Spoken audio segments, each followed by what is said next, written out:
Hello, welcome to our podcast. Thank you for joining us. Today's guest, besides Melvin here, we have Kelly Manzone, a good friend of the Stick Mobility family. So thank you for coming on, Kelly. We'll let you give the listeners a little background on yourself there. Okay, it's hard to condense everything, but I've been an athlete my whole life and in the industry now for 17 years. I would say that I had an evolution early on in my career of kind of being more drawn to unconventional training tools. And I guess that's pretty much primarily what I'm known for these days. I live and work in the Fairfield County, Connecticut in Westport. I live in Fairfield and I work with the general population, but I also created my own workshops a few years ago where I incorporate stick mobility whenever I have an opportunity to.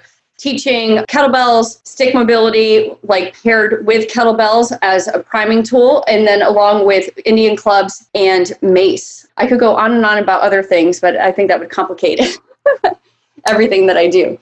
So your social media handle is at KellsBells? At KellsBells 88. Yep. At KellsBells 88. So if you're not following Kelly, definitely jump on her social media so you can see what she's doing in the fitness and training community. But kettlebells and mace bells are some of your biggest tools. That's what you're into. I was first introduced to kettlebells in 2005, 2006. But it wasn't until I first found my original kettlebell mentor, Anthony DeLugio, of what was Art of Strength in 2008 that I really dove into kettlebells. And then throughout my pregnancy, I wrote articles for his website and I did a lot of reviews on some of his training tools. So basically half the tools behind me are still from Art of Strength back in 2008, 2009. The Slater log, a lot of my kettlebells, my shot-loaded kettlebells.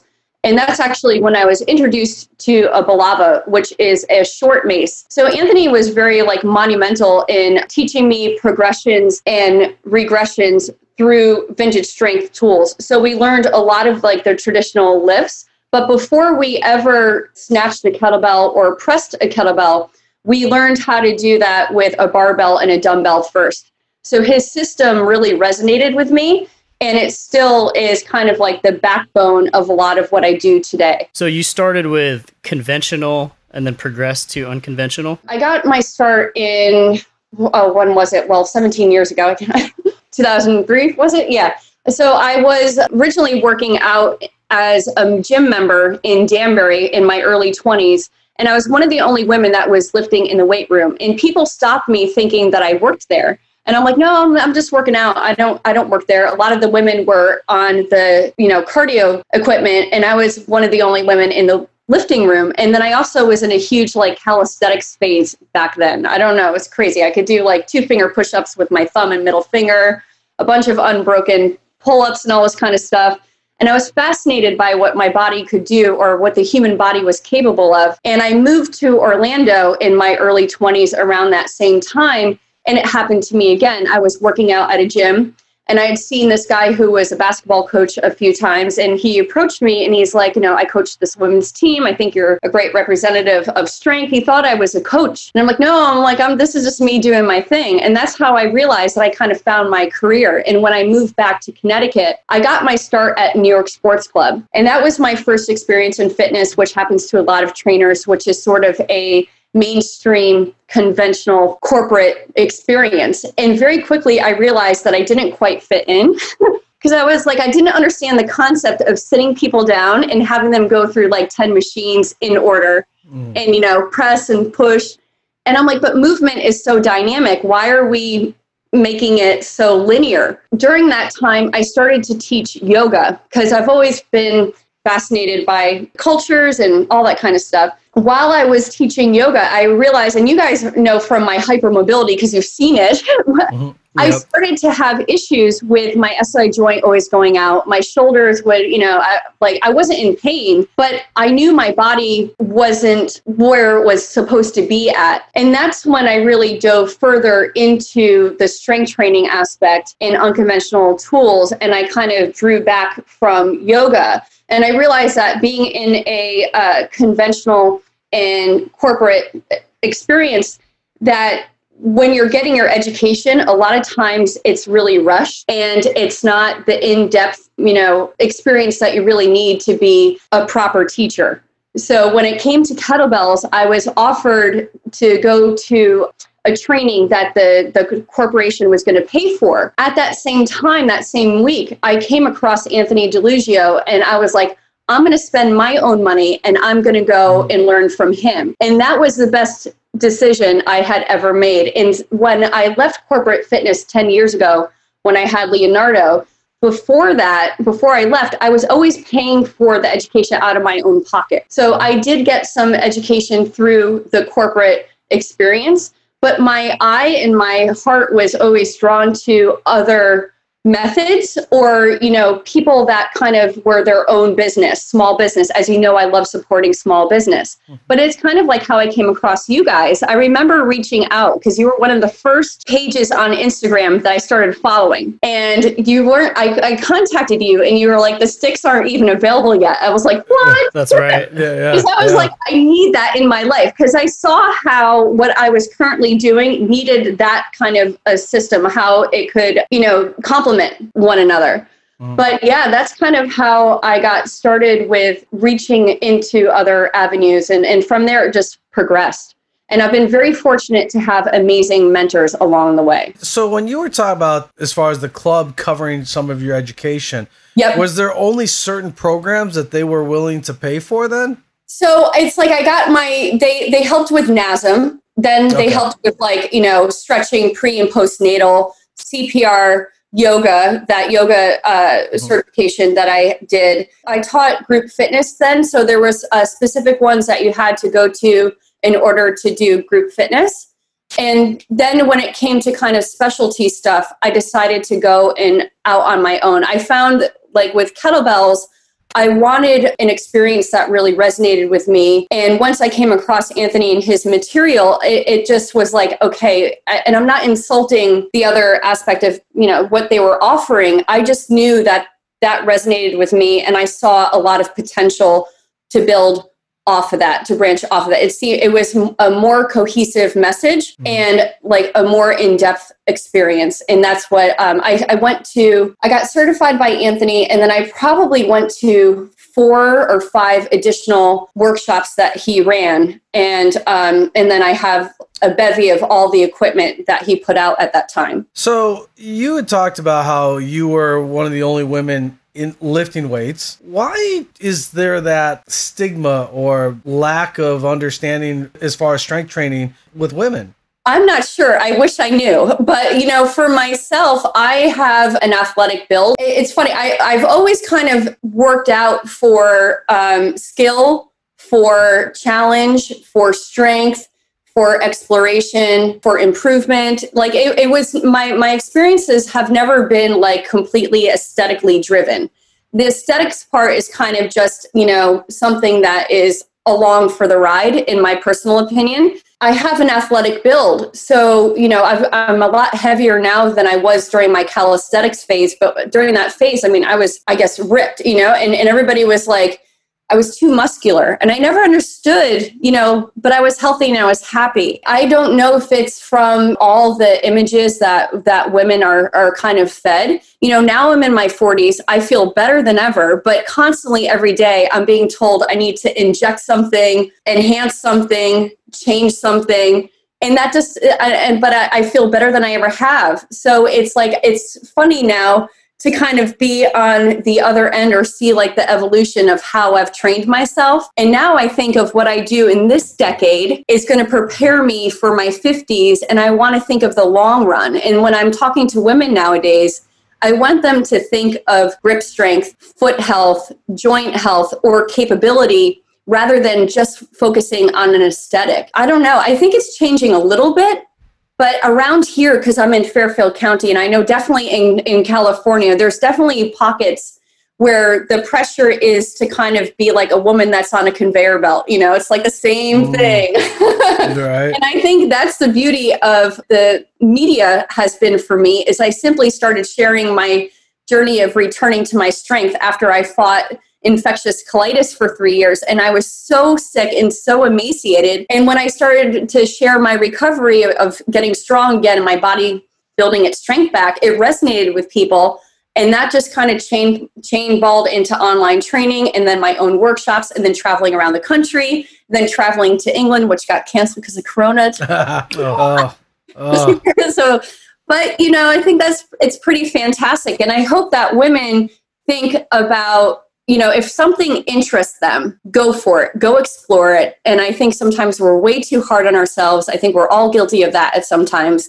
But I think it's pretty fantastic when you dial into these tools or different methods, and if you train for kind of like the mental and physical aspects of things rather than just the aesthetics. And that there's nothing wrong with that too, but just I think there's more fulfillment in a more rich experience. We think about everyone should be strong or at least have some type of strength base, right? Do you find that you have an easy time or a relatively easy time transitioning new female clients into that ideology or that thought process of it's okay to be strong? I think it's mixed. You know, like I up until recently, so I recently left a facility that I was teaching bar classes at because Corona happened and there's just had to move on because they can't reopen and, you know, all that kind of stuff. I've found that the women are super supportive of me. Like they follow me on media, a lot of them that take my classes. And though they are not interested in training in the other modalities that I do, but they appreciate it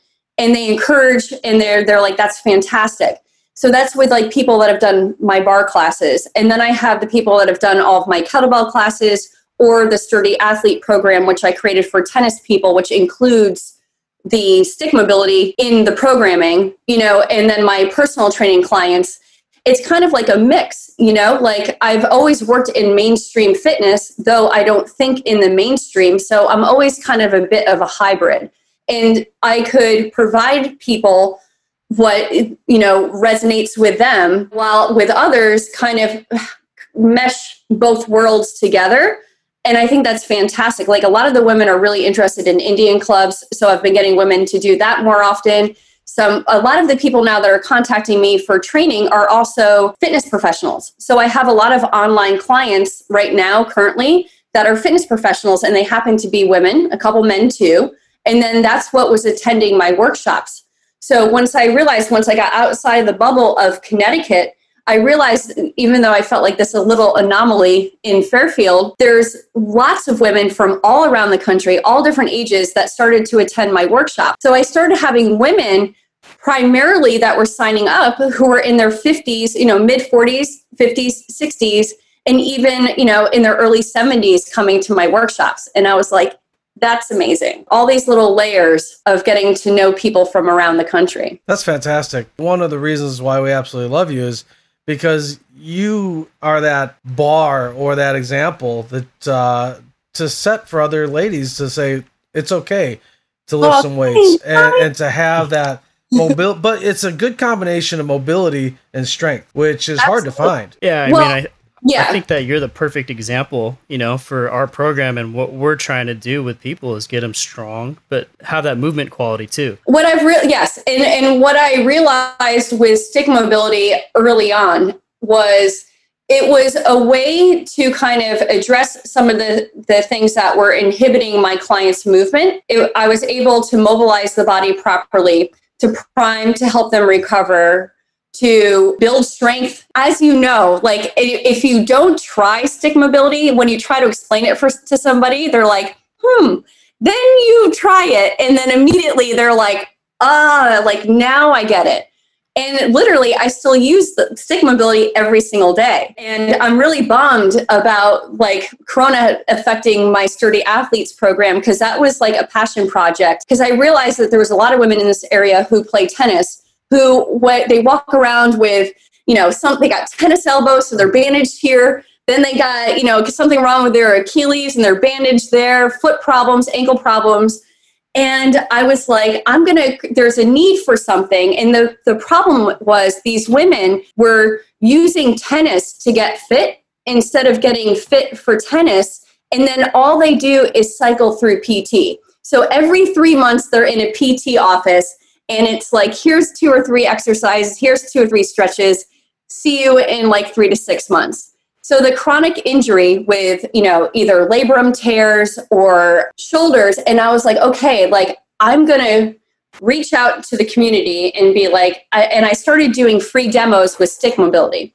So it was stick mobility, and I also incorporated Indian clubs for dexterity with the hands and grip, and then addressing synchronous and asynchronicity with the body, circular patterns, and the rock mat for their feet to address foot issues. And then also I have a few sand dune, and then some original strength resets. And so I had a great group going, and it was like maybe like 3 months or so, or 4 months before Corona times. And it's a couple towns over.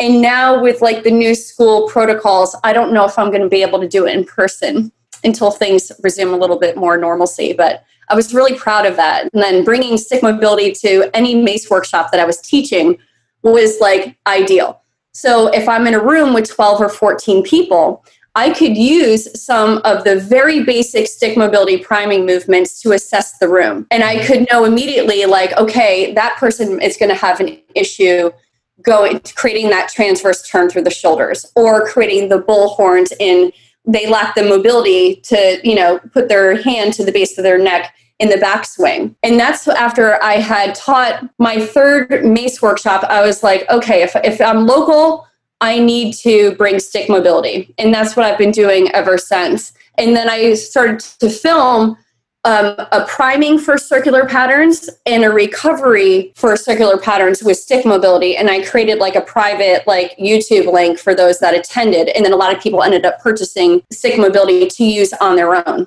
Are there certain moves that you do, the priming movements that you're doing with the sturdy athletes, that you're doing with your mace club athletes, that kind of transfer across both programs? Well, definitely bow and arrow for sure. Snake reach, shoulder dislocates, the slap shot. I do, the circles, hammer. Yep. Yeah, all those. Why am I drawing a blank? Okay, I have to perform it now. There we go. 2 sticks right in between the arch of your feet. Hip hinge, the X pattern. Thank you. The X pattern for the thoracic spine. Yeah. Nice. Yeah. What I realized was the ones for the Sturdy Athletes program was a little bit different, because with Sturdy Athletes program, I did all the footwork with stick mobility. Then we worked into their hips. So, the 90-90, Captain Morgan's, all those variations. Dumpy squat was, those ladies were like, what are my glutes? What are these things? Because you don't normally strength train. It was a way for me to tap into a clientele, to tie back in what you were saying before about women in strength. Here I am, a muscular person, and they're aware of me doing kettlebell sport and all these other things, and they're intimidated by that, and they don't want to get hurt. So they see strength training as something that for them personally may be unattainable. But when you take the Dumpy squat and you really work it, that's some real strength, as you guys already know. And so there's other ways to kind of work in the simplicity of Captain Morgan's or the single leg RDL. So I had them doing a bunch of footwork on the dune or on the rack mat. Then we would go into the stick mobility RDL series. So you have a bunch of people that are recovering from ankle injuries, and you had to take their shoes off. Just taking their shoes off was an experience. So it's I was like, ladies, get to know your hands and get to know your feet. Because if your hands are healthy and your feet are healthy, you have a greater chance of remaining, injury free, which, I think that's the education for women needs to be that. It's let's not just rely on a PT office every 3 to 6 months or a massage therapist. Stick mobility and integrating original strength resets or kettlebell work, whatever that may be, gives you a solid system and foundation so that you become more resilient. And that's the whole point. Who wants to be injured every 3 months? Exactly. Then you can't play. Oftentimes they go into paddle. So I started working with a lot of paddle athletes, doing stick mobility with them too. So paddle athletes, paddle boarders, or? Oh no, so paddle tennis. So paddle. Okay.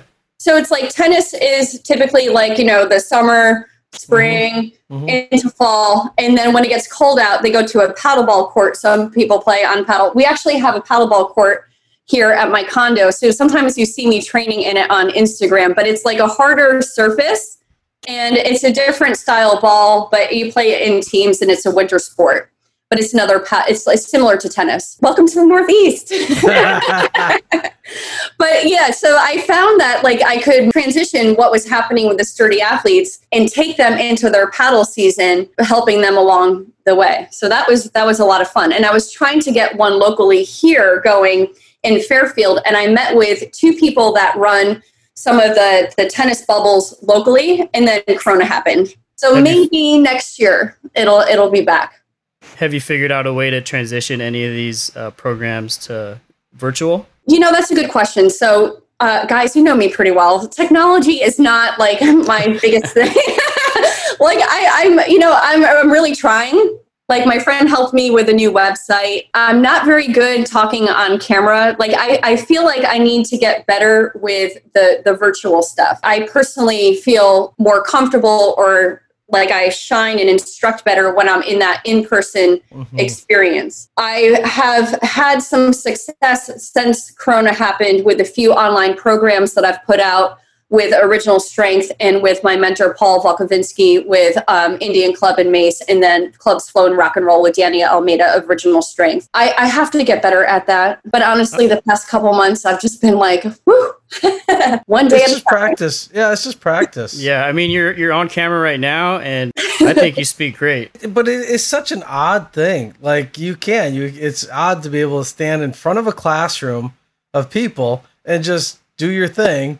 But yet you switch that to a camera and it's a completely different ballgame. Oh my gosh. So I flew down to North Carolina in late April. So 2 weeks later, I was in St. Louis for one of the 4 workshops and the other 3 got canceled. But Danny and I were filming Clubs Flow and Rock and Roll. And like, I didn't get comfortable in front of the camera talking till like the 4th hour. But I was just like, and circle 1. And like, I was like, why am I so robotic? And then I'm saying like the same word over and over again. So like, while I'm talking, I'm like, did I just say so again? And then like, so comes out of my mouth. And I'm like, so it's practice. I'll get there. But I now have the ability, because we're talking on my laptop, yay, got this during Corona time, so up in my game. And now I've got to get a new phone, which is happening next week. And I have now a hard drive that I can plug in and download stuff. So I'm slowly learning. I'm going to a computer class at Apple because I called too many times. And the guy's like... There you go. He's like, just get in here. We'll just, that's fantastic. Oh, that's awesome. I was like, okay, you won me over. I need to learn. So for the clubs in the back that you have, the Indian clubs, what are the heaviest ones that you have back there that you're swinging? So, okay, I have these meals from my friend Peter at Body Mind Fit. He's in England. He was supposed to be our host for one of my 2 workshops in England that got canceled in Bath. He's in Bath. These are 12.5 pounds each. And this is my heaviest club as far as like either like the meal or jewelry. But this is the Palvino XL. This is filled up to 20 pounds. And then I also have behind me a 20-pound Tact Fit steel club. My clubs are anywhere between, here is a beautiful emerald green that my buddy Mike Rominski just made me as a gift. And it's got my name on it. Thank you, Mike. Very nice. But they're like this is 1.25 pounds. So for Indian clubs, typically like a woman will swing somewhere between like 1 pound, 2 pound, men 2 to 3 pound. But the collection it breathes over here. It just keeps growing. Are the movements a little bit different when you're using the heavy clubs? Yes and no. So like what I've realized is there's a lot of like crossover. So obviously like with circular tools, what I love about them, which I think is important because I tie it into stick mobility, is the connection with the tool, right? So much like a kettlebell literally becomes an extension of the body and it should feel effortless at times. The same thing applies with Indian club, mace, whatever club you're kind of swinging. it becomes an extension of the body. But you're also, really stimulating your central nervous system, and you're having the elbow crossing the midline of the body, which, as you know, is really important. So what I found was, if I was expecting people to kind of, have that ability to create an elbow circle, whether it's inward or outward, I happen to be very mobile. So once I started traveling and I started incorporating Indian clubs as a precursor for mace training, because my demographic was becoming more diverse. So I realized that there's a crossover with, so Indian club parallels. That's the transverse turn through the shoulder.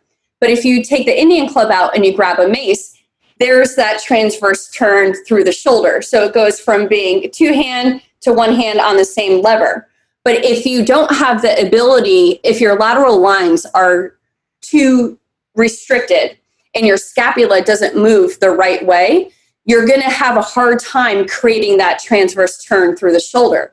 So the more I traveled, the more I taught and got in front of people that I didn't know, I was like, I have to find a way to address this. And that's where stick mobility became an option. So even when I was traveling and I couldn't have stick mobility there, I would reach out to that person and we would have a FaceTime session, or I would send them videos of I don't know if you're interested in stick mobility. Obviously, this is just I'm simply sharing what I've found has worked. So I know that wasn't quite your question, but I had to tie in the importance of stick mobility because a lot of these tools are gaining in popularity. And there's a misconception that they're going to create mobility. They mobilize, yes, but you need to have a certain amount of proper range of motion in order to utilize these tools properly. And that's where stick mobility came in as a solution, or at least a part solution. Because obviously some people have had really bad surgeries and their shoulder, or they have frozen shoulder. Everybody's case is different. But it was one more tool in my toolbox, along with original strength resets and some of the other things I've learned along the way, that I could provide somebody some information on if they wanted to incorporate these tools. Do you find a lot of new male clients that want to try to get into the heavier clubs right away? Oh, that happens often, especially so there's a difference between a steel mace and a gata. So the steel mace, a lot of the ones that are kind of mainstream, whether it's, where you could purchase on it, set for set, incline fit, garage fit, they're all very similar in length. So they're quite short, and then the weight distribution is throughout. Versus so this one just happens to be behind me. So this one just happens to be my favorite because it's my Led Zeppelin gata. Oh, very nice. Yeah. Handmade bamboo buddy. But this is 2-inch thick bamboo. That was just my personal request. But with bamboo, right, it all the weight, all is, don't want to break it, is in the mace head. Yeah. And it's a very different feeling with bamboo. And you can see the one that's kind of right there, even though it's it looks straight, because it's a natural material, it's not exactly straight. So there's a lot of natural flex in bamboo and feedback that you get. So I kind of think of sometimes, and I swing steel all the time. I love steel. But when I think of polyurethane Indian clubs or steel mace, it's almost kind of having earmuffs on. And then all of a sudden, when you're swinging natural material like wood in bamboo, that has a feedback that's very natural or flex to it, there's this immediate kind of central nervous system or stimulation that comes to the mind and the body. And it becomes a serious connection to the tool, if that makes sense. Yeah, no, very much so. It's a vastly different material. So, of course, your properties are going to change. And the flex of the bamboo and the vibration pattern through the bamboo is going to be vastly different, too. So, yeah, it's fantastic. And it depends on, you can't see it, but I have another bamboo over here that's very thin. Oh, you might be able to see it. Pointing, sort of, right there. Right there. So the thickness of the bamboo and the style of the bamboo changes. So I have one bamboo mace in the background that when I swing it after a while, there's something with that particular bamboo that, how Spider-Man climbs up a wall and it's sticky? Yep. that bamboo becomes like sticky. So it's almost like I have like a putty or a glue, and it doesn't slide or anything. It just feels like, it's very interesting. Where this one is kind of similar, but that one over here has a little bit of a lacquer on it. And then with steel mace, some have like knurling on the bottom that is really soft, and some has knurling that's like a little bit rougher. So that's where, I kind of sound like a broken record, but I just love the tactility of the tools that you're able to use. And if you connect with a tool and you learn how to kind of create, or like the skill becomes more innate, where it just becomes a therapeutic kind of, because side note, with circular patterns, humans are most drawn to circles. So once you kind of start creating circles around your body, it just kind of makes you feel good. And it builds a ton of strength too. I think it fills in a lot of those strength gaps, because we're always told to sit, push, pull, press, which is fantastic. But what I love about you, Dennis, and some of the stuff that you share, and you too, Neil, it's like you're always creative. You always add in a little bit of rotation. Or what did you do recently where I think you were pressing the ball into the wall? Oh, yeah, right? Yeah. Like, I love that kind of stuff. Yeah, push and pull, full body tension. It's something that people don't get anymore, because so many people, and even before what's currently going on, even before all of this corona, there is this migration to not having personal contact with each other. So where we as kids were growing up, we wrestled like we were on the playground, but you played tag and you wrestled and you try to grab the ball from each other, right? That type of thing. And now we're seeing the younger generation going away from that. I'm observing that with my son. That's why I'm his wrestling partner, especially during recently. And I put him in what I call a mom lock. I'm like, good luck, kid. Good luck trying to get out. And I wrestle with him constantly, because you're right. But when I go to the playground and I observe things, it's different. And I'm trying to figure out when did that happen? Because when I was growing up, I was on the monkey bars and jumping all over the place and falling. That's how I got my scar right on my forehead with the chicken pox. Still going strong, but that was a part of being a kid. You fell, you got back up. I don't know when that changed, because it was the same thing for me. I think a lot of it, we know a lot of it unfortunately with litigation, the way it is today, that had a lot to do with it.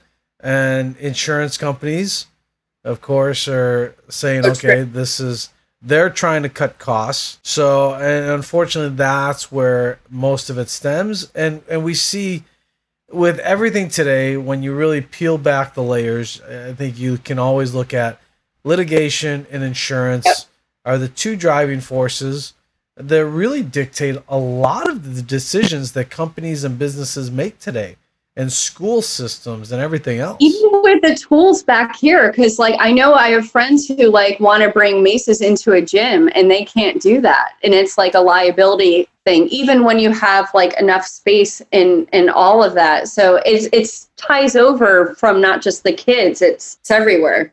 Yeah, it is everywhere, and that's it's unfortunate. It's the world we live in today. And that's why I think what's interesting with the home workouts now, I think tools of what we like to use that are unconventional are starting to pick up steam, because now people can use these in their homes, and people like yourself are educating them on how to use them. And then also what you get is reflexive strength and reflexive control. And that is a real key component to adding in tools that make you rotate, or when you're swinging and you have to pull, it's not just I think with mace training in particular, when I was first starting to teach workshops, people thought it was just an upper body exercise. And I'm no, you're connected through the feet, through the glutes, the legs are on, your entire trunk on that pull is a brake.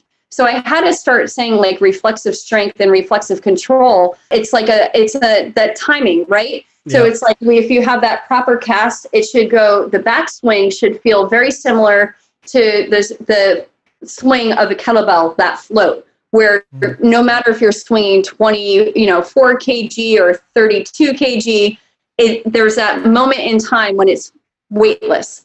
So your grip should still be light. And the same thing applies with the mace.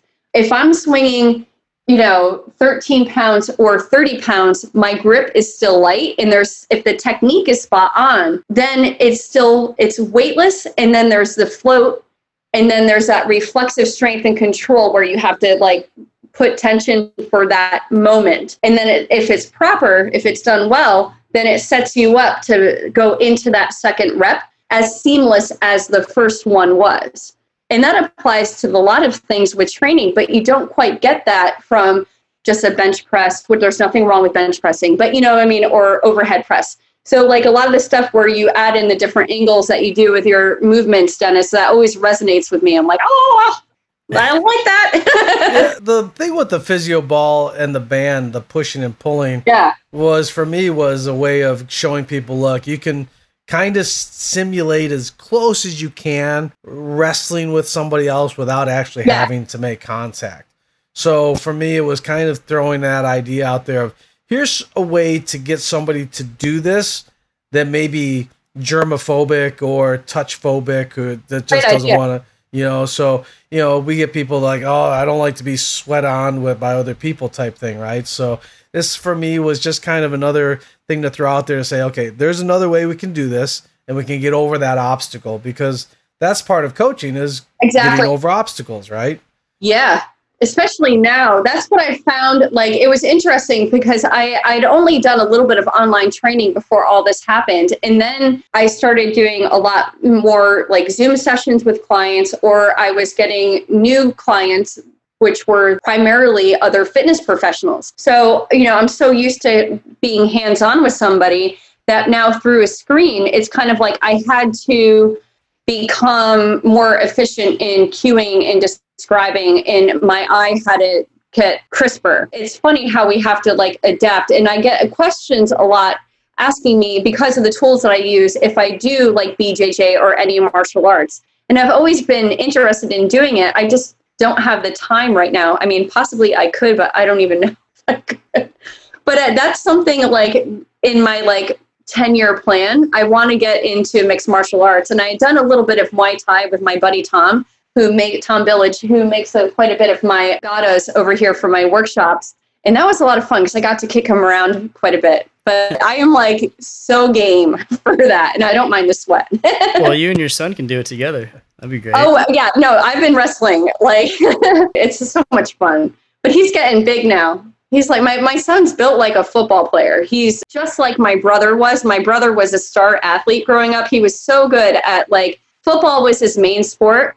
But he was good at basketball and baseball too. And it's funny to see that my son is built that way, but he's full-on musician. Like he is in his yeah, he's been playing the cello since he was 3. But it's cool watching the dexterity in his fingers and how he picks things up. So even though like music is very important to me and I like to train to music or certain beats, I'm not musical, but my son is. It's pretty cool to watch. So does he like to do any of the strength training that you do because he sees you do it all the time? Honestly, he's in Taekwondo. I've had ADD, my whole life. So movement was the only way that I could process information and to like learn. So I was that kid that was always kind of like distracted and always moving.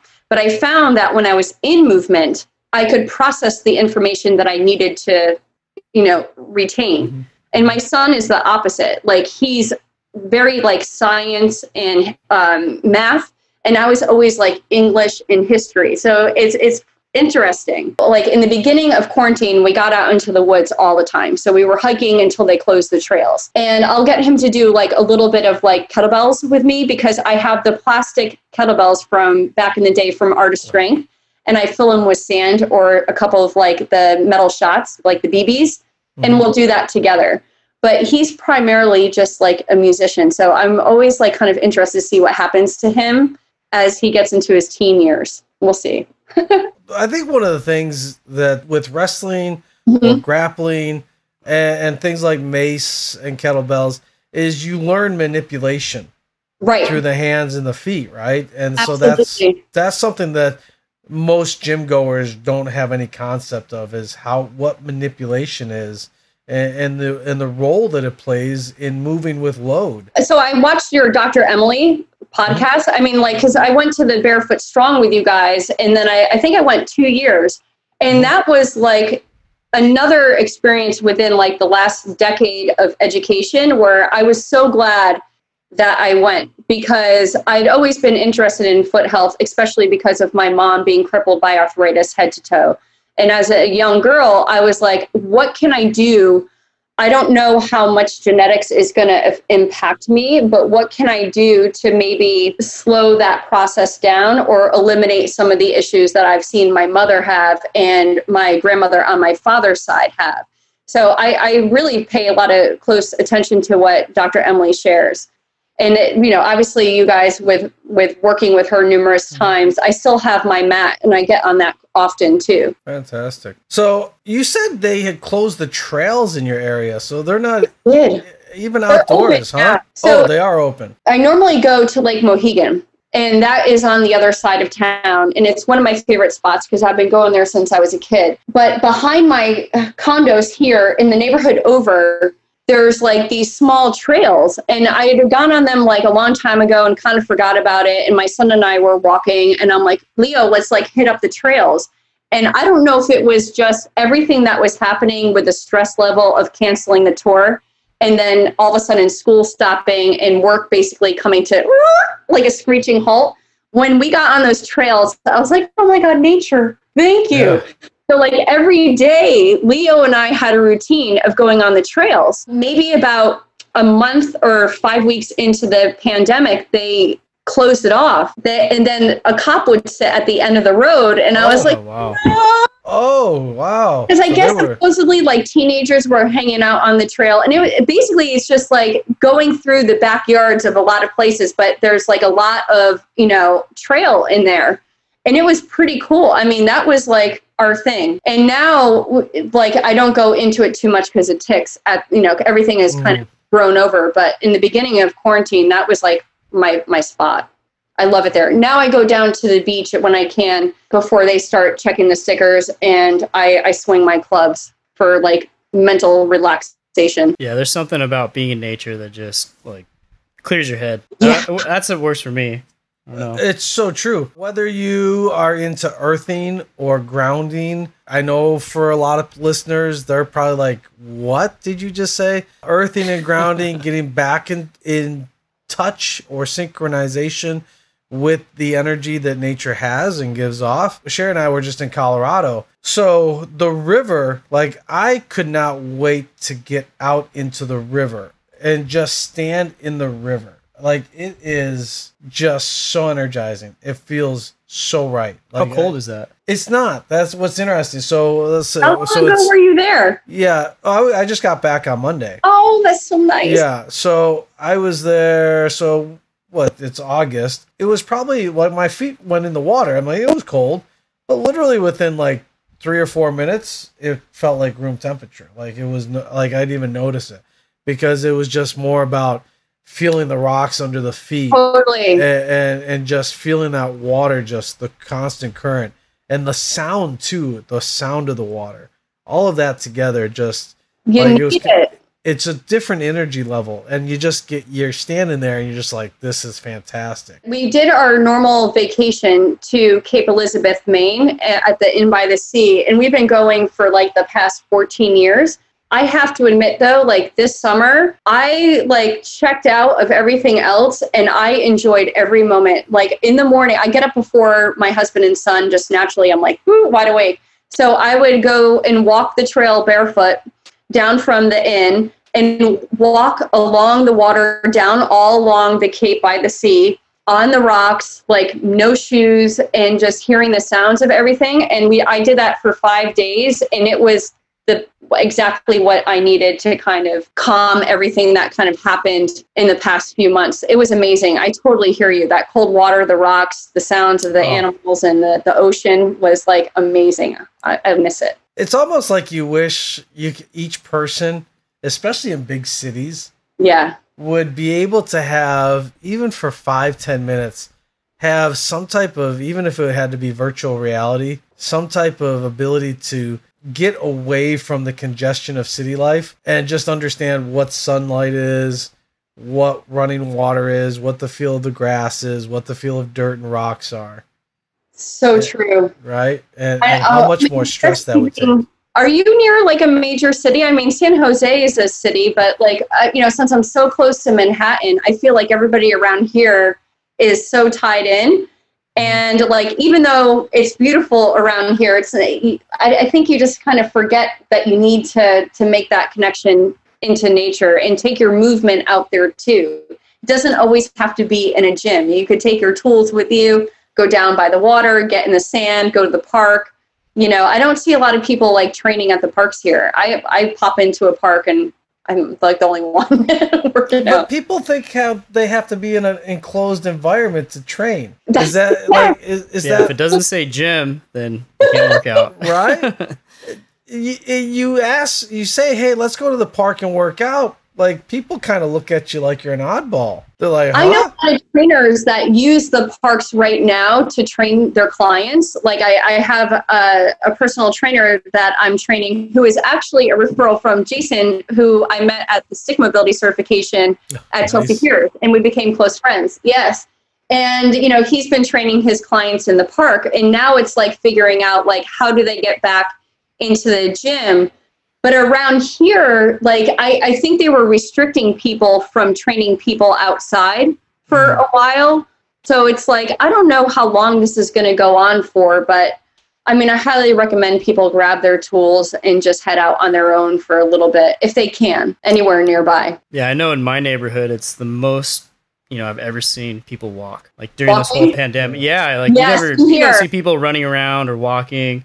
Everyone's sitting at home, but because they can't do anything, everyone just walks around the neighborhood. I met so many people. I mean, I'm like walking like a fiend. So I'm like, and hello, and good day. And just having, like, we just lost power. So that the hurricane came, and my in-laws just got power yesterday. And we were out 4 days. Yeah, it like decimated. It was the third worst power outage in Connecticut history. And really? There was no rain. It was just wind. Just wind. Yeah, just wind. The trees were uprooted everywhere. It was crazy. And then I'm like, man, it's like this 2020. Gosh, geez. Apocalypse. Well, some people in Manhattan had posted that their buildings that they hadn't felt move were like just rocking back and forth. When I was training a client at the gym, when my son's camp called, and they're like, hey, we lost power, because I finally got him into a camp because everything was canceled. And I got him into Taekwondo camp. I had to go pick him up, and I was driving through it, and I was like, oh my God. And like power lines coming down. And I was like, Leo, damn. The car. Oh, wow. Got back, and then everything was like, it was wild. So are playgrounds open there now? No, I could walk. It's about maybe like a little less than a mile to the school that my son goes to.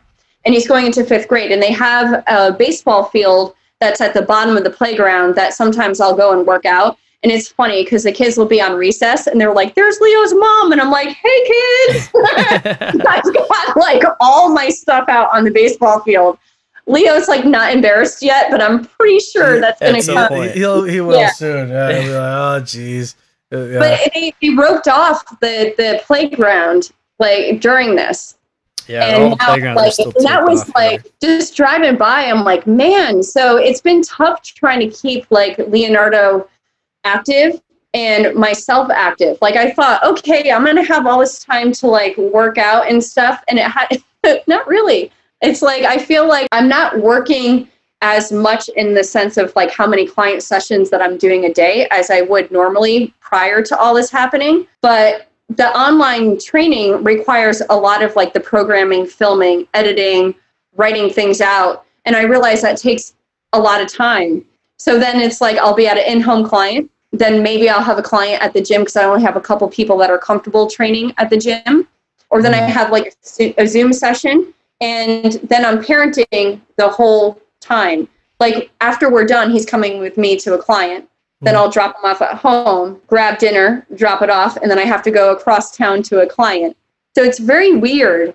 And my training and using these tools is like really helping me just like mentally get through everything. So how often are you training yourself? I still move daily, but it's, you know, I mean, like, this is a testament to kind of like stick mobility too, though, to be serious, like, because I do dumpy squats. And before the pandemic, I was in a deadlifting routine that I did for myself. And I was using stick mobility to kind of prime. So, you know, when you go to the squat rack and you do that, the tension and creating and irritating the fascia and lighting up the body, and then I would go and deadlift. I hadn't done that for a while. And last week was the first time I had actually barbell and trap bar deadlifted since March. And I didn't even warm up, which I don't recommend, but sometimes I just, you know, go into it because I trust my base, right? There's a reason why I have this foundation that I work hard for. And I actually pulled more than I did in March from cold. And I was like, geez, I took a break from pressing, not on purpose, but recently I got back into pressing. And I was surprised how, like, the 20 kg, I was like, okay, I got that again. You know, today I push pressed it because I was sore from training the other day.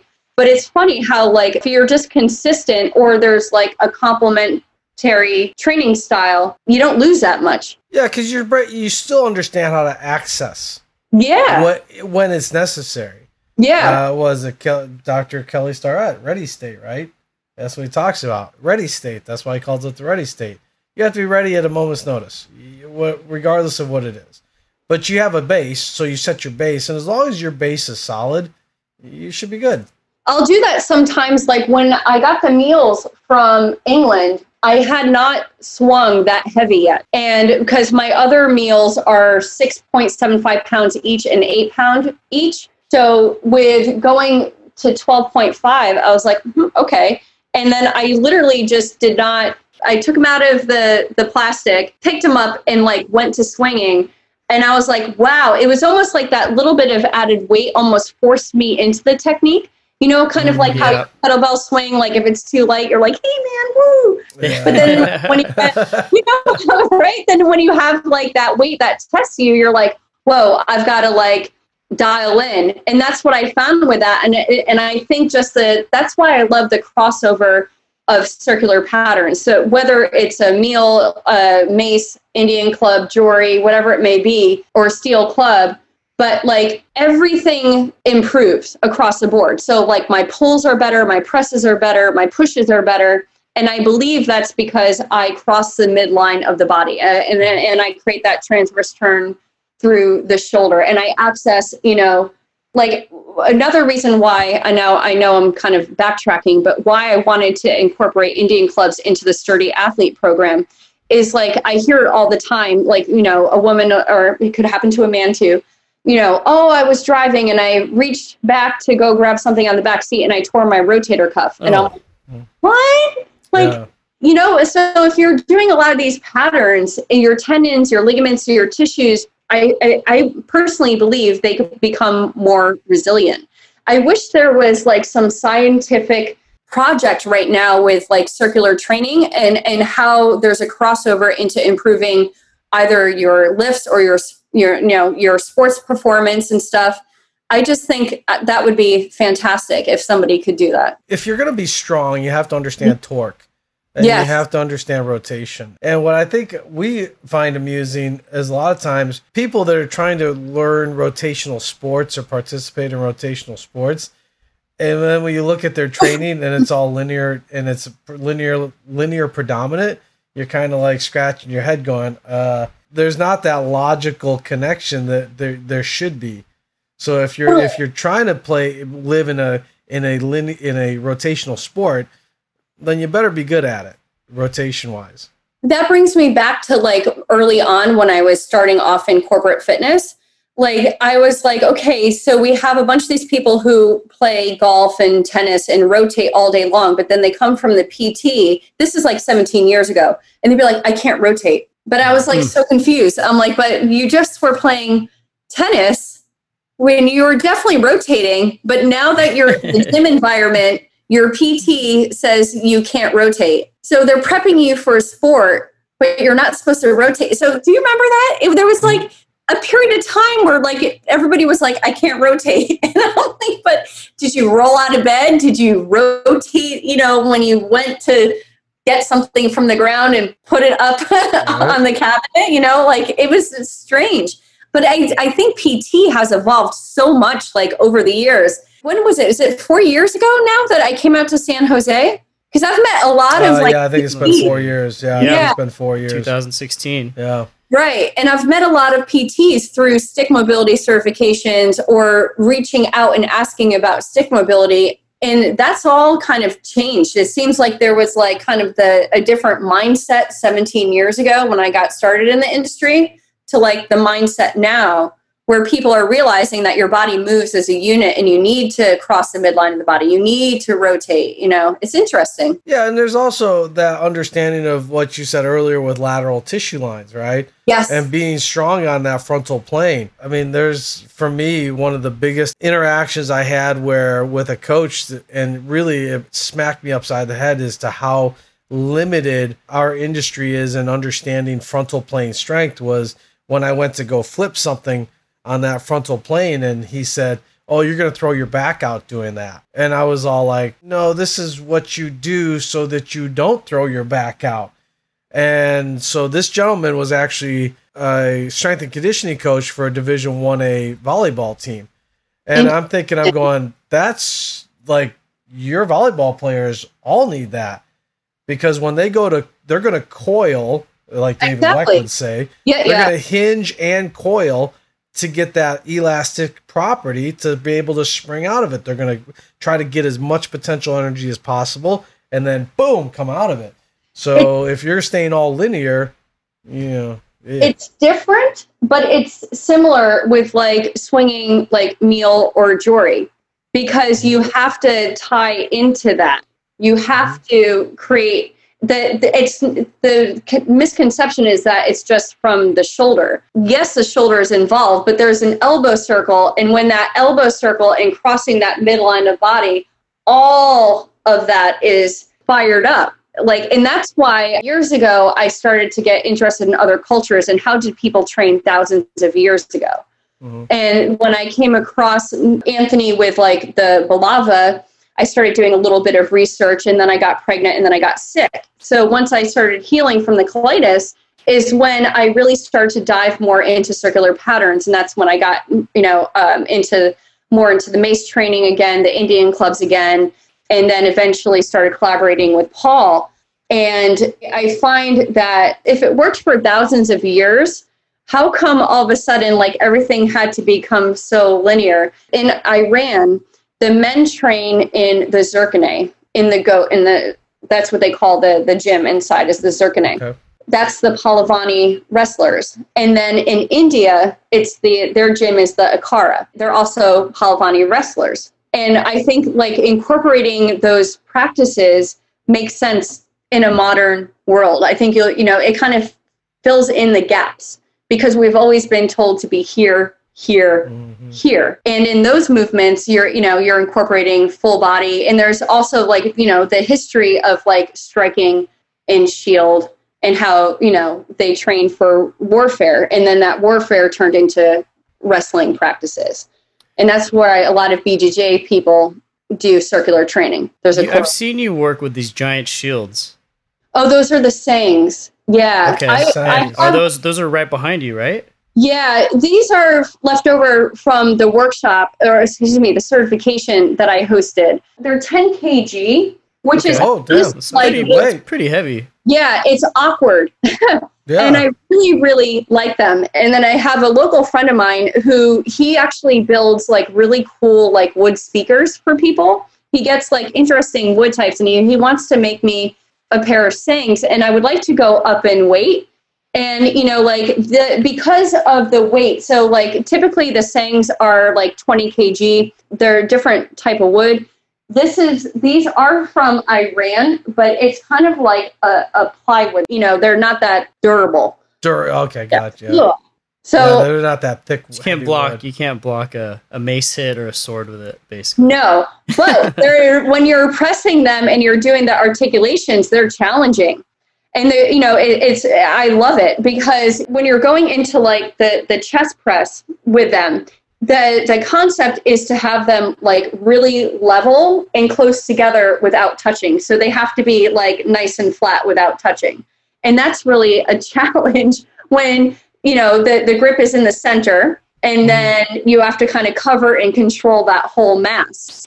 And it's interesting when you start to go into like going out to the side. So like you'll go like a regular chest press, and then you could go one forward, one down, one sideways.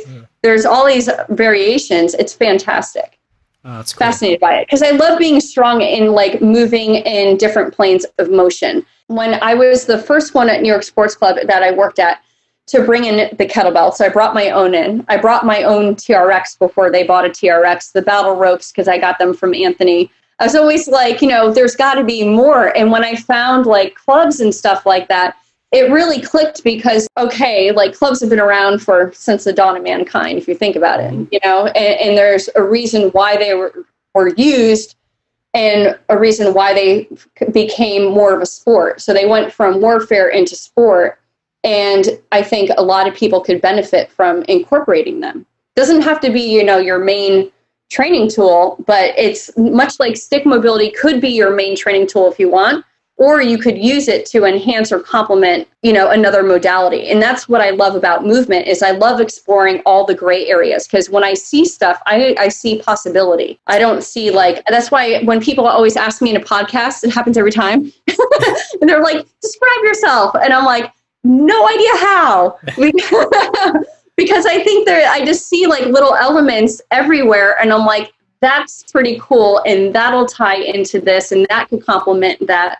And I think as an industry, sometimes we're told to kind of follow that one path. And it's fantastic to specialize in things, absolutely, or to kind of just have your thing. But I think being open-minded is really key. Because we've talked before about people way back in the day, pound for pound, across the whole demographic, were probably much stronger than we are today. Yeah, you know, I mean, it was a necessity. It had to be. You had no choice. You had to fight. Yeah, right? You had no choice. Because I'll tell you, if you're using a 20-pound shield, yes, which they were either wood, heavy wood, or they were metal, they were steel, right? Yep. So they weren't light either way. And then your sword was typically probably about a good 5 kg on average. So you get pretty damn strong learning how to move around and be explosive, and not including the chainmail that you may have been wearing to protect the body. So they were much smaller than we are today, and they still did this. So pound for pound, I would say they were much stronger than. You know what was interesting about the certification? We had a farmer there. He played everything. And he was not so we had 26 people at the certification, and he was he works the farm, and he did everything, you know. And I remember my dad telling me, it's kind of funny, but my Hungarian great grandmother had a manure farm. And my dad was like, she worked the farm every day and she was strong as steel. And, you know, and I'm like, we don't do that. Well, you know, and there's many people that still work the farm. I don't live in, you know, an atmosphere where I'm working the farm, but that's the real strength there. Yeah, for sure. Preparing for battle, working a farm. And now like we're trying to, I guess, in some ways recreate some of that. But I agree with you as we're not as strong, I think, as we once were. But to tie back into the beginning when we were talking about women have been strong all this time, all along. Like, imagine like backpacking across the desert while you're pregnant, kid on your back, while you're carrying stuff, plus walking a camel and carrying something else on top of that on your, you know, I mean, so it's like when women go fret over 3 pounds, it makes me sad because I think, you know, we're more capable than we are told to be or shown to be. But I looked at the clock, guys. I have to better get going. We're going to have to cut this short. I know, this was so much fun. Well, we will have you on again soon. So I love that. Thank you for joining us. We appreciate you, Kelly. And thanks for spreading the message that, ladies, it's good to be strong, and there's nothing wrong with that. So don't everybody like what's to come. Right. I know it's important to think about the moment, but think about the years to come. The importance of your hands, the importance of your feet. That's really important for longevity and to be capable when you're older. Because I'm not going to stop. I want to swing this stuff well into my 70s and beyond, if I'm lucky. That's awesome. Be the example, kiddo. All right. Well, thank you very much, Kelly. And then thank you, everyone, for joining us on this podcast. And until next episode, everybody out there, be good to each other. That's a fantastic message.